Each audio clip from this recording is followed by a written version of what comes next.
एकनाथ शिंदे और बाकी के विधायक पहले सूरत में एक 5 स्टार होटल में ठहरे हुए थे, लेकिन कल रात अचानक ये सभी विधायक सूरत एयरपोर्ट पहुंचे और जहां से इन्हें गुवाहाटी ले जाया गया। इस समय ये सभी गुवाहाटी में है। सूरत से गुवाहाटी की दूरी लगभग 2600 किलोमीटर है। सूरत भारत के पश्चिम में है, गुवाहाटी भारत के उत्तर पूर्व में है, यानी ये दोनों जगह देश के अलग अलग छोर पर है। इसलिए आपके मन में आज ये सवाल जरूर होगा कि आखिर इन सारे बागी विधायकों ने सूरत छोड़कर गुवाहाटी में अपना नया ठिकाना क्यों बनाया, वो सूरत से गुवाहाटी क्यों गए। पहली बात तो आप ये समझ लीजिए कि सूरत भी क्यों गए, क्योंकि सूरत गुजरात में है, गुजरात में बीजेपी की सरकार है और गुजरात एक ऐसा राज्य है जहां पर किसी और पार्टी के लिए इन विधायकों तक पहुंचना बहुत मुश्किल होगा, क्योंकि वहां के प्रशासन पर बीजेपी की बहुत अच्छी पकड़ है। इसलिए जो सबसे सुरक्षित स्थान था वो गुजरात ही हो सकता था, लेकिन आज ये गुजरात से भी गुवाहाटी चले गए। तो इसे समझने के लिए आपको 2019 का एक राजनीतिक घटनाक्रम याद करना होगा, जब एनसीपी के नेता अजीत पवार ने बगावत की थी और बीजेपी के साथ मिलकर महाराष्ट्र के उप मुख्यमंत्री पद की शपथ भी ले ली थी। उस समय अजीत पवार ने एनसीपी के विधायकों को मुंबई या पंजाब में रखा था और तब एनसीपी इन विधायकों तक आसानी से पहुंच गई। इसलिए ऐसी खबरें हैं कि बीजेपी और एकनाथ शिंदे इस बार वो पुरानी गलती नहीं दोहराना चाहते थे। इसलिए पहले उन्होंने सड़क मार्ग से मुंबई से सूरत तक का सफर तय किया, क्योंकि सूरत मुंबई से सिर्फ 280 किलोमीटर दूर है और यह दूरी केवल 6 घंटे में कवर की जा सकती है। क्योंकि सूरत और मुंबई ज्यादा दूर नहीं है, इसलिए बीजेपी और एकनाथ शिंदे को एक ऐसे राज्य की तलाश थी जहां पर शिवसेना अपने लोगों को ना पहुंचा सके। दूसरी बात, उन्हें इस बात का भी डर था कि हो सकता है कि महाराष्ट्र सरकार महाराष्ट्र पुलिस का इस्तेमाल करे, किडनैपिंग का कोई नया केस दर्ज कर ले कि हमारे विधायकों की किडनैपिंग हो गई है और फिर वहां पर पुलिस पहुंच जाए और मुंबई से सूरत पुलिस आसानी से पहुंच सकती है। इसलिए उन्हें एक और राज्य की तलाश थी जहां बीजेपी की सरकार हो और वो महाराष्ट्र से इतना दूर हो कि वहां पर पहुंचने में कम से कम 1-1.5 दिन लग जाए और शिवसेना का वहां पर कोई भी ग्राउंड नेटवर्क ना हो। और असम इसके लिए बिल्कुल फिट था, क्योंकि असम में बीजेपी की सरकार है।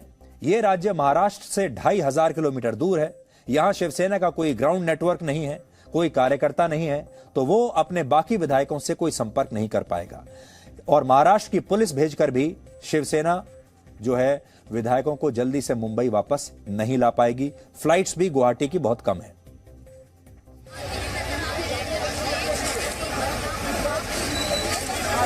તમામ જે ધારાસભ્ય છે તેમને ગુવાહાટી ખાતે મોકલી આપવામાં આવશે। આપ જોઈ શકો છો એકનાથ શિંદે અહીંયા જે બસ છે તે બસ અહીં આવી પહોંચ્યા છે। હવે તેની સાથે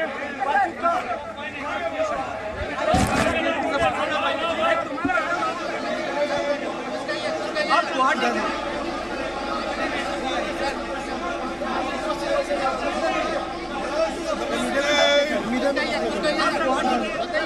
क्या बताना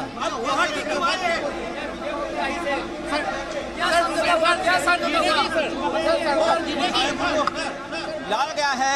जो विधायक यहाँ पर पहुंचे हुए हैं, यहाँ से ये लोग पहुंच रहे हैं रेडिसन ब्लू होटल।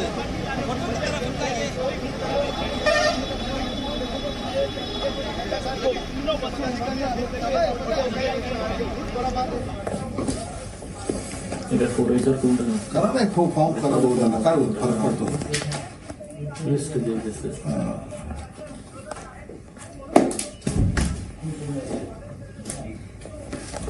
आता हे पत्रकारांचं काम काय तुम्हाला माहिती ना, जबाबदारी वाढली तुमची, फार मोठी जबाबदारी पूर्ण पक्षाची आपल्या ह्या शिवसेना पक्षाची। गुवाहाटी के उस होटल की तस्वीरें हैं जहां एकनाथ शिंदे बागी विधायकों के साथ ठहरे हुए हैं, क्योंकि ऐसे आरोप भी लग रहे थे कि ये जो बागी विधायक हैं असल में ये अपनी मर्जी से वहां नहीं गए हैं और इन्हें जबरदस्ती ले जाया गया है। और इस खेल में अकेले एकनाथ शिंदे ही बैटिंग नहीं कर रहे, बल्कि शिवसेना ने भी इस खेल में अपना पूरा जोर लगाया हुआ है। सूरत में एकनाथ शिंदे के साथ शिवसेना के जो विधायक होटल में रुके हुए थे, उनमें से एक विधायक अब वापस मुंबई उद्धव ठाकरे के पास लौट आया है और इस विधायक का नाम है नितिन देशमुख। अब नितिन देशमुख बिल्कुल अलग ही बात कर रहे हैं। नितिन देशमुख का आरोप है कि जब एकनाथ शिंदे शिवसेना के बाकी विधायकों को लेकर मुंबई से सूरत के लिए निकले तो इस दौरान उन्हें यह नहीं बताया गया था कि वो महाराष्ट्र की सरकार को गिराने के लिए जा रहे हैं। लेकिन सूरत पहुंचने के बाद नितिन देशमुख को जब इसके बारे में पता चला तो उन्होंने इसका विरोध करना शुरू कर दिया और उनका आरोप है कि इसके बाद उनसे गुजरात की पुलिस ने बहुत दुर्व्यवहार किया और बाद में उन्हें सूरत के एक अस्पताल में यह कहते हुए भर्ती करा दिया कि उन्हें हार्ट अटैक आया है, जबकि नितिन देशमुख का कहना है कि उन्हें ऐसा कुछ नहीं हुआ था और वो पूरी तरह फिट थे। अस्पताल पहुंचने के बाद उन्होंने सूरत आए शिवसेना के नेताओं से संपर्क किया और उनकी मदद से वो अस्पताल से भाग निकले और इसके बाद सड़क के जरिए वो सूरत से मुंबई पहुंचे ताकि उन्हें दोबारा कोई पकड़ न सके। मैं होटल से 12 बजे निकला हूं, रास्ते पे 3 बजे खड़ा था, लेकिन 100-200 पुलिस मेरे पीछे थे। मैं कोई वाहन आया तो वाहन में मैं बैठना चाहता था, लेकिन कोई वाहन में मेरे को बैठने नहीं देते थे। बाद में 100-150 पुलिस ने उठा के मेरे को हॉस्पिटल में लेके गए और वहाँ ऐसा एक नाटक रचा है कि मेरे को अटैक आ गया और ऐसा संदेशा दिया, लेकिन अटैक आने का कारण बता के कुछ तो भी मेरे बॉडी पे प्रक्रिया करना चाहते थे, यानी मेरा घात करना चाहते थे, लेकिन ईश्वर की कृपा से मैं सही सलामत हूँ, अभी भी अच्छा हूँ। आप किसके साथ हो? और मैं उद्धव जी ठाकरे साहब के साथ में हूँ, हमारे नेता जी है। Presenting B News app available on Google Play and App Store. Download it now.